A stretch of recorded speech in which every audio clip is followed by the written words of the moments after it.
नमस्कार मैत्रिणींनो, आज आपण मुगाचा डोसा, मूग आणि तांदूळ हे बघा मी हे 4 तास भिजत ठेवलेले आहेत.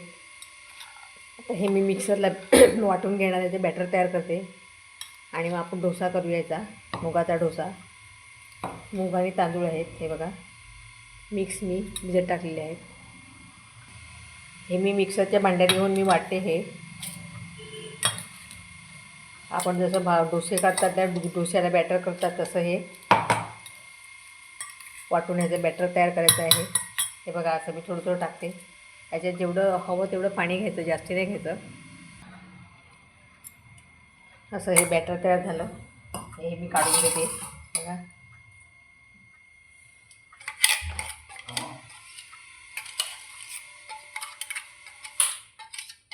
ओतली का?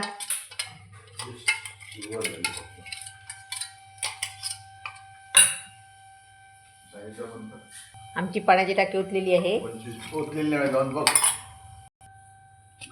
हे पूर्ण आपण वाटून घेतलेलं आहे.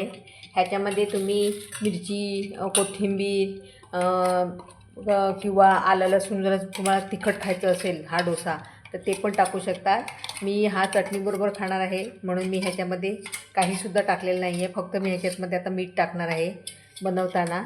आणि बॅटर बघा असं थोडंसं जाडसरच ठेवायचं आहे, जास्ती पातळ पण नाही करायचं. आणि आता मी ह्याचे डोसे करणार, ते पण तुम्हाला मी दाखवणार. फार चविष्ट आणि टेस्टी लागतात हे डोसे, तांदूळ आणि मुगाचे मिक्स केलेले. तर मी हे प्लेनच केलेलं आहे. मी ह्याच्यामध्ये कुठल्याही प्रकारचं तिखट घातलेलं नाही आहे, मिरची पण नाही, लसूण पण नाही, काहीच नाही घातलेलं आहे. तुम्हाला हवं तर तुम्ही घालू शकता. तर मी असं हे प्लेनच बनवलेलं आहे. आणि आता ह्याचे मी डोसे करणार, ते मी चटणीबरोबर खाणार आहे. तर आता आपण डोसे पण याचे बनवूया. चला तर मी तुम्हाला ते पण दाखवणार आहे डोसे. हे बघा असं जाडच मी बॅटर केलेलं आहे. हे डोश्याचं जसं करतात तसं हे बघा. हे असं ह्याच्यामध्ये फक्त मी आता मीठ टाकणार आहे.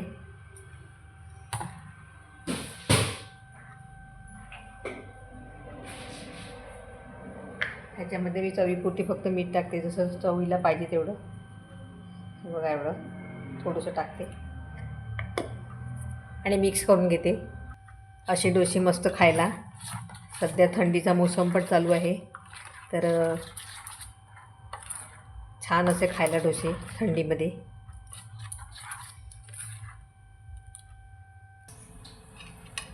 तवा गरम झालेला आहे. आता मी ह्याच्यात डोसा टाकते बघा.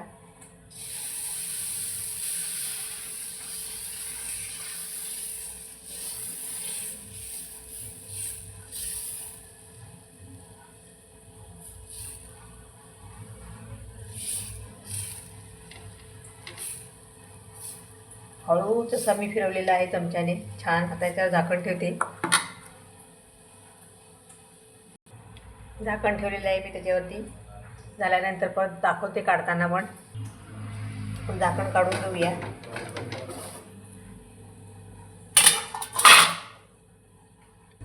आपण काढून घेऊया तो हळूहळू. बघा हळूहळू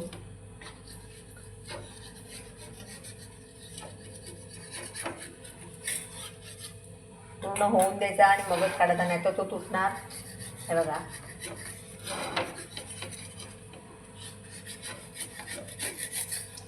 छान निघाला बघा अख्खाच्या अख्खा.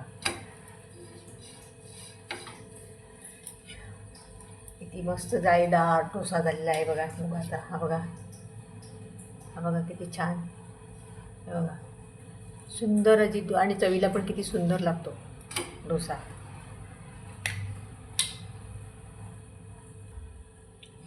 असेच आता आपण एक एक करून काढून घेऊया डोसे.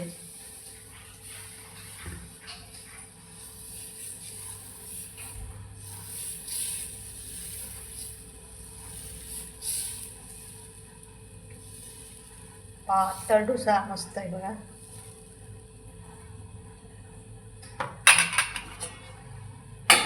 झाकण ठेवते. दुसरा पण डोसा काढून घेऊया.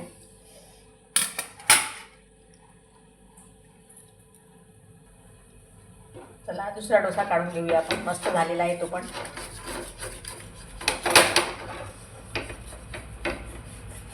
छान असा बघा सुंदर. दुसरा पण डोसा सुंदर असा झालेला आहे आपला. हे बघा छान.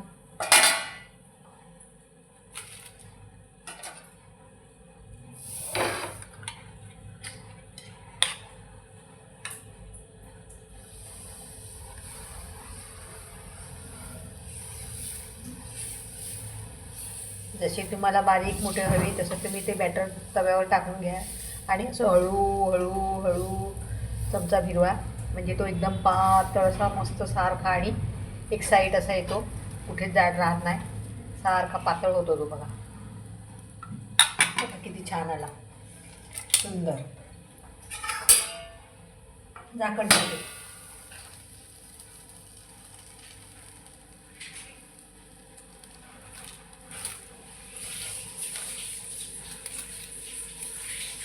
आपण आपला डोसा, चला हा पण आपला डोसा झालेला आहे. आता आपण हा काढून घेऊया.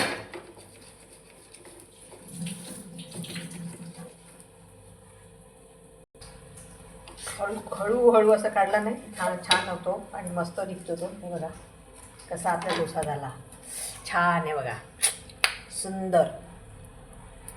किती पातळ आलेला आहे बघा. तसंच आपण दुसरा पण घालूया.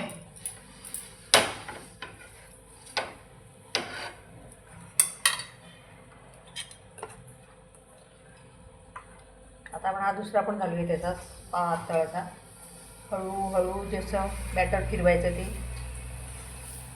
पातळ करायचं, गोल असं फिरवायचं चांगलं. एकदम पौष्टिक डोसे, मुलांना पण आवडतील. मुलं अशी कडधान्य वगैरे खात नाही, तेव्हा त्यांनासुद्धा याच्यामध्ये कुठलीही पण प्रकारची पालेभाजी जरी टाकली तरी चांगली होती आणि टेस्टी होतात खायला पण.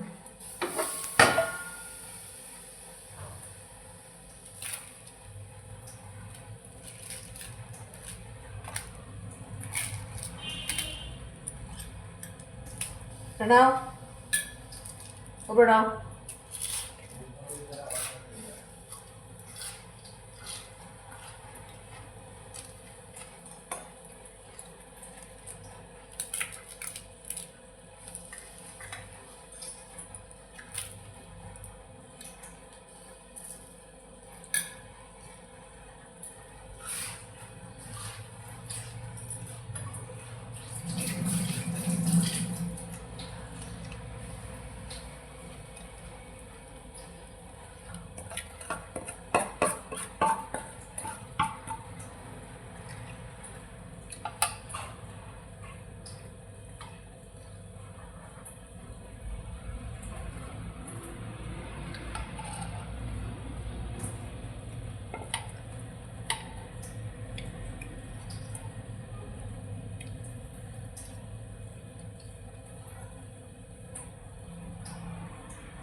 हे बघा आपले मुगाचे डोसे आणि ही चटणी बनवलेली आहे.